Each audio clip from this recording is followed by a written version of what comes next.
السلام علیکم ورحمۃ اللہ وبرکاتہ۔ بسم اللہ الرحمن الرحیم۔ تعارف ہے آج سورہ لہب کا اور اس کا ترجمہ اور تفسیر بھی۔ اس سورت کا نام اللہب ہے۔ اس میں 1 رکوع، 5 آیتیں، 20 کلمات اور 70 حروف ہیں۔ نزول یہ مکہ مکرمہ میں نازل ہوئی۔ اس کی شان نزول کے بارے میں اس سورت کا حاشیہ نمبر 1 کا ملاحظہ فرمائیے۔ پہلے یہاں صرف اتنا عرض کرنا ہے کہ قرآن کریم میں نام لے کر ابو لہب کا ذکر کیوں کیا گیا، حالانکہ مکہ مدینہ اور دیگر قبائل عرب میں حضور کی دشمنوں اور دین کے بدخواہوں کی کمی نہ تھی۔ ان کی اذیت رسانیاں اور دل آزاریاں اور اسلام کو بحیثیت دین ناکام کرنے کی کوششیں ابو لہب کی سازشوں سے کسی طرح بھی کم نہ تھی۔ پھر اس کی کیا خصوصیت ہے کہ جس کے باعث اس کا نام لے کر اس کی گوشمالی کی گئی، اس پر لعنت کی گئی۔ جہاں محبت کی توقع ہو وہاں سے اگر نفرت اور دعوت کا لاوا پھوٹ نکلے، جہاں سے تائید و عنایت کی امیدیں ہوں وہاں سے محاسمت کا طوفان امڑنے لگے تو یقیناً یہ چیز بڑی تکلیف دہ ہوتی ہے۔ ابو لہب نبی کریم صلی اللہ علیہ وسلم کا حقیقی چچا تھا۔ حضرت عبد المطلب اور ابو لہب دونوں حقیقی بھائی تھے۔ اس سے بجا طور پر یہ امیدیں کی جا سکتی تھی کہ وہ اپنے سگے بھائی کے یتیم بیٹے کے ساتھ شانہ بشانہ کھڑا رہے گا اور اس کی تائید و نصرت میں ذرا برابر کوتاہی نہیں کرے گا۔ نیز یہ بنی ہاشم کا رئیس تھا۔ عرب کے وہ معاشرہ جس میں ہادی برحق صلی اللہ علیہ وآلہ وسلم تشریف لائے، اس میں ہر قسم کی مرکزیت اسی قبیلہ کو حاصل تھی۔ قبیلہ کے ہر فرد کی امداد کرنا اسی قبیلہ کے سردار کی اخلاقی اور سیاسی ذمہ داری تھی۔ اگر وہ فرد ظالم بھی ہوتا تو مظلوم کی مدد کی بجائے قبیلہ کے سارے افراد اپنے ظالم بھائی کی مدد کرنا ضروری سمجھتے۔ ابو لہب نے بنی ہاشم کا رئیس تھا، ابو لہب بنی ہاشم کا رئیس تھا۔ حضور صلی اللہ علیہ وسلم بھی ہاشمی تھے۔ اس کا یہ فرض اولین تھا کہ وہ اپنے خاندان کے ایک باکمال فرد کی دعوت کو قبول کرتا اور دعوت کو کامیاب بنانے کے لیے اپنے سارے وسائل داؤ پر لگا دیتا۔ خونی اور خاندانی قریبی تعلقات کے علاوہ وہ حضور صلی اللہ علیہ وسلم کا پڑوسی بھی تھا۔ دونوں مکانوں میں ایک صرف دیوار حائل تھی۔ پڑوسی کا حق دنیا کے ہر معاشرے میں مسلم ہے۔ نیز ہمسائیگی کے باعث وہ حضور کے ذاتی اور عائلی ایسے حالات کو بھی جانتا تھا جن سے عموماً دوسرے لوگ واقف نہ تھے۔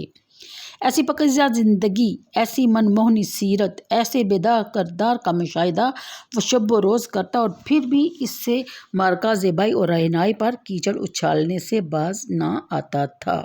پھر جس شدت اور خس سے وہ اپنی عداوت کا مظاہرہ کیا کرتا ہے اس کی بھی نظیر مشکل سے ہی ملے گی۔ نبی کریم صلی اللہ علیہ وسلم اپنے گھر میں جب مصروف عبادت ہوتے تو وہ مردہ جانوروں کی بدبودار اوجری گلی سڑی آنتیں اٹھا کر لے آتا اور حضور صلی اللہ علیہ وسلم پر پھینک دیتا۔ استغفر اللہ۔ گھر کے آنگن میں کوڑا کرکٹ ڈالنا اور جہاں ہانڈیاں پکائی جاتی تھی وہاں غلاظت کا پھینکنا اس کا روزمرہ کا معمول تھا۔ استغفر اللہ۔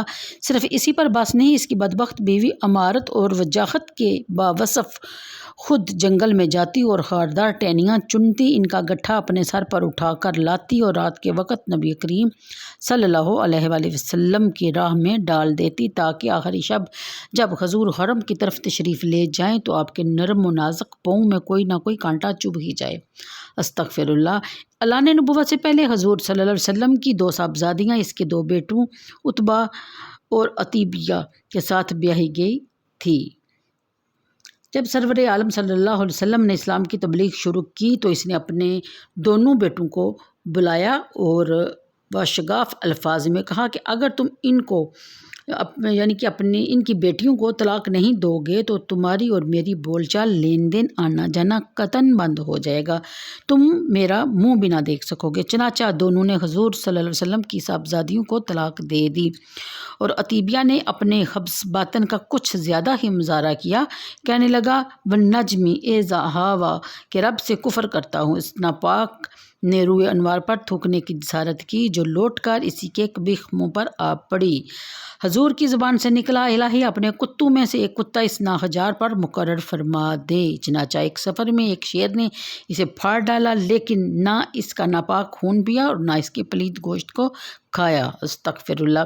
اس واقعہ کی تفصیل آپ سورہ نجم کے حواشی میں پڑھ چکے ہوں گے۔ ابو لہب کے بدباطنی کا ایک اور واقعہ سنیے۔ نبوت کے 7ویں سال کفار مکہ نے حضور صلی اللہ علیہ وآلہ وسلم کے ساتھ اور حضور صلی اللہ علیہ وسلم کے سارے خاندان بنی ہاشم اور بنی مطلب کے ساتھ مکمل بائیکاٹ کا اعلان کیا، تو بنی ہاشم اور بنی مطلب کے وہ افراد بھی جنہوں نے اسلام قبول نہیں کیا تھا، محض قبائلی عصبیت کے باعث شب ابی طالب میں مقصور ہو گئے، لیکن ابو لہب نے ہاشمی ہوتے ہوئے حضور صلی اللہ علیہ وسلم کی مخالفت کی اور اس بائیکاٹ میں کفار مکہ کا ساتھ دیا۔ دین اسلام اور رسول کریم صلی اللہ علیہ وسلم سے اسلام کا بغض اور عناد اتنا شدید تھا کہ وہ ہر وقت نبی کریم صلی اللہ علیہ وسلم کے پیچھے لگا رہتا، نبی کریم صلی اللہ علیہ وسلم کی تکذیب کرتا۔ حضور صلی اللہ علیہ وسلم کا یہ معمول تھا کہ جہاں کہیں تجارتی بازار لگتے یا لوگوں کا اجتماع ہوتا، وہاں تشریف لے جاتے اور حاضرین کو توحید کی دعوت دیتے۔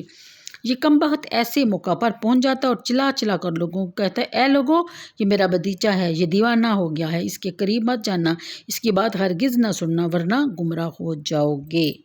الغرض اس سے اسلام کی تائید اور نصرت کی جتنی توقعات وابستہ کی جا سکتی وہ ان کے برعکس اتنی شدت سے ہی اسلام کی مخالفت میں سرگرم رہا کرتا تھا۔ عداوت اور مخالفت میں اس کا بڑا نمایاں کردار تھا، جو ایک انفرادی حیثیت کا مالک تھا، اس لیے قرآن کریم میں اس کا نام لے کر لعنت کی بچھاڑ کی گئی۔ ابو لہب اس کی کنیت تھی اور اسی سے وہ زیادہ مشہور تھا۔ عبد العزیٰ اس کا نام تھا۔ یہ ناپاک نام اس قابل نہ تھا کہ اس کو قرآن میں ذکر کیا جاتا، اس لیے اس کے نام کے بجائے اس کی کنیت ابو لہب ذکر کی گئی تاکہ لوگوں کو اس کے دوزخی ہونے کا پکا یقین ہو سکے۔ اس صورت کے مطالعہ سے اس امر کا بآسانی اندازہ لگایا جا سکتا ہے کہ وہ بارگاہ رسالت میں معمولی سی گستاخی سے جبین قدرت پر کس طرح شکن پڑ جاتے ہیں، غضب خداوندی کے شعلے کس طرح بھڑکنے لگتے ہیں۔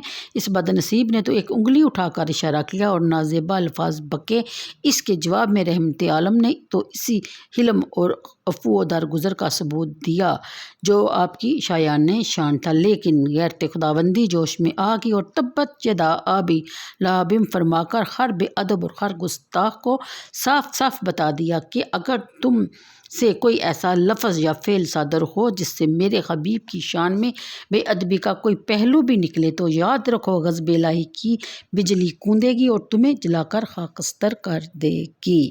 یہ تو تھا مکمل اور خوبصورت تعارف، اور آپ نے ایک واقعہ بھی سنا کہ ابو لہب کو کیوں نام لے کر لعنت کی گئی۔ تو کل انشاءاللہ اس کے ترجمے اور تفسیر کے بارے میں بات ہوگی، تو ویڈیو کو لازمی دیکھا کیجئے، لائک اور شیئر کیا کیجئے، یہ آپ کی طرف سے صدقہ جاریہ ہوگا، میرے لیے بھی اور آپ کے لیے بھی۔ اللہ حافظ۔